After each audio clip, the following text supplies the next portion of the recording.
खोखले दावों और बेहद प्रचार प्रसार से बहुत दूर भारत की अर्थव्यवस्था वाकई में डावाडोल स्थिति में है। मोदी सरकार कितने भी खोखले दावे कर ले, प्रोपेगेंडा पर पानी की तरह पैसा बहा ले, मगर निकम्मी आर्थिक नीतियों और विफलताओं को अब चाहकर भी छिपाया नहीं जा सकता है। लेकिन आइए पहले जरा सुन ले मोदी जी जीडीपी ग्रोथ पर क्या बोलते थे।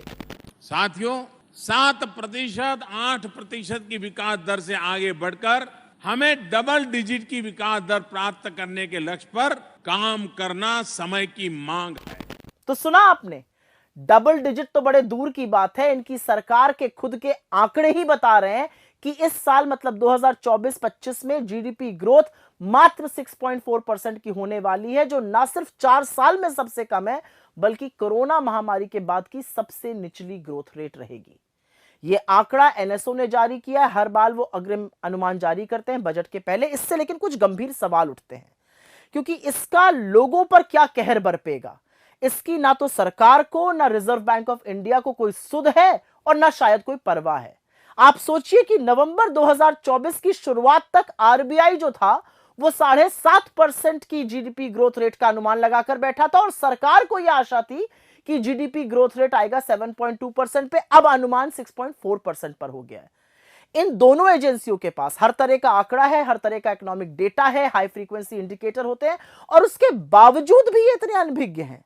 तो ये इनकी अकर्मण्यता है या सच को छुपाने की सोची समझी साजिश, इसका फैसला आप खैर खुद कीजिए।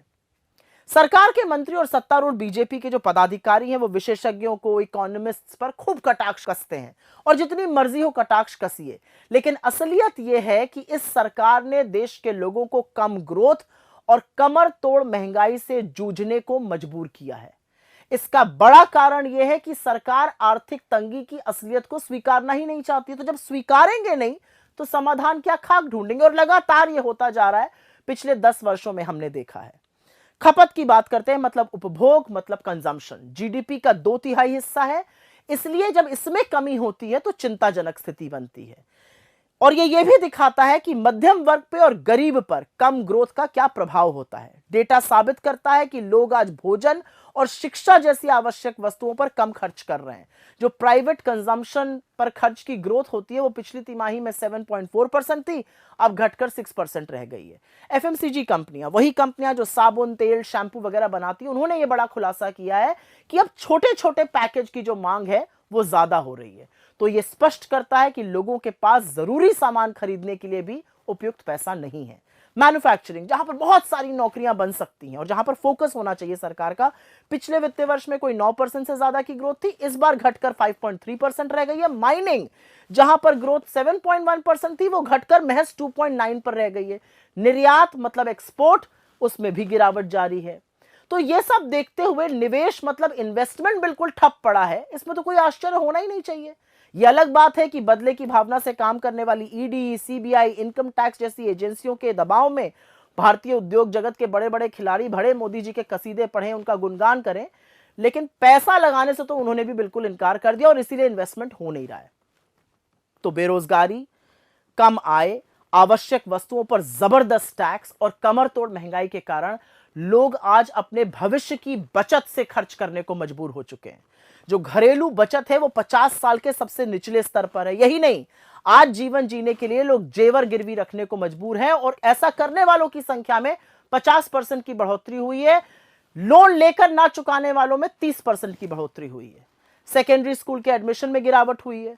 बड़ी बड़ी यूनिवर्सिटीज में, सेंट्रल यूनिवर्सिटी से बिना डिग्री लिए आधी पढ़ाई छोड़ने को लोग मजबूर हैं। ये सब क्या है? ये आर्थिक बर्बादी के एक के बाद एक प्रमाण है। खैर, सूट बूट की सरकार में इनकम टैक्स कॉर्पोरेट टैक्स से कहीं ज्यादा है। आटे पर, दही पर, पढ़ाई पर, दवाई पर, यहां तक कि पॉपकॉर्न और पुरानी गाड़ी की बिक्री पर भी जमकर जीएसटी वसूला जा रहा है। पर एक बात साफ है, आर्थिक मंदी स्पष्ट रूप से गरीबों और अमीरों पर अलग अलग तरह का प्रभाव डालती है। आज आम हिंदुस्तानी अपने 2 वक्त के भोजन, अपने बच्चों की शिक्षा के साथ समझौता कर रहे हैं, जबकि जो हाई नेटवर्थ इंडिविजुअल्स हैं, जो सुपर रिच लोग हैं, वो देश छोड़कर विदेश की ओर भाग रहे हैं। सच्चाई यह है कि मोदी ने भारतीय अर्थव्यवस्था को पूरी तरह से चौपट, पूरी तरह से ध्वस्त, पूरी तरह से बर्बाद कर दिया है।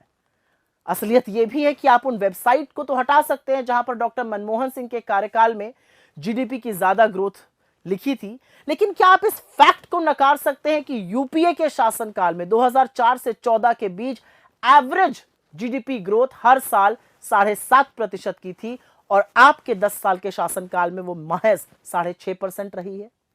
प्रधानमंत्री और उनकी सरकार $5 ट्रिलियन की इकोनॉमी का जाप जपते रहते हैं, ढिंढोरा पीटते रहते हैं। यह अलग बात है कि यह होना 2022 में था और अब शुरू 2025 हो चुका है, लेकिन भारत को उस आंकड़े तक पहुंचने के लिए 9 से 10% एटलीस्ट कम से कम जीडीपी ग्रोथ करनी होगी, तब हम वहां पहुंच पाएंगे। इसके बारे में कोई चर्चा नहीं है। खैर, अर्थव्यवस्था चलाना कोई रॉकेट साइंस तो है नहीं, कोई मुश्किल काम तो है नहीं, लेकिन सरकार को समाधान खोजने से पहले समस्या को तो स्वीकारना होगा। सीना ठोकना, प्रोपेगेंडा फैलाने में आप अंधभक्तों की तालियां बटोर सकते हैं, आप चरण चुंबक मीडिया की ओर से अहम मुद्दों पर सुई टपक सन्नाटा आपको मिल सकता है, मगर इससे अर्थव्यवस्था की सच्चाई नहीं बदलेगी और इसकी कीमत तो हमारा देश चुका रहा है।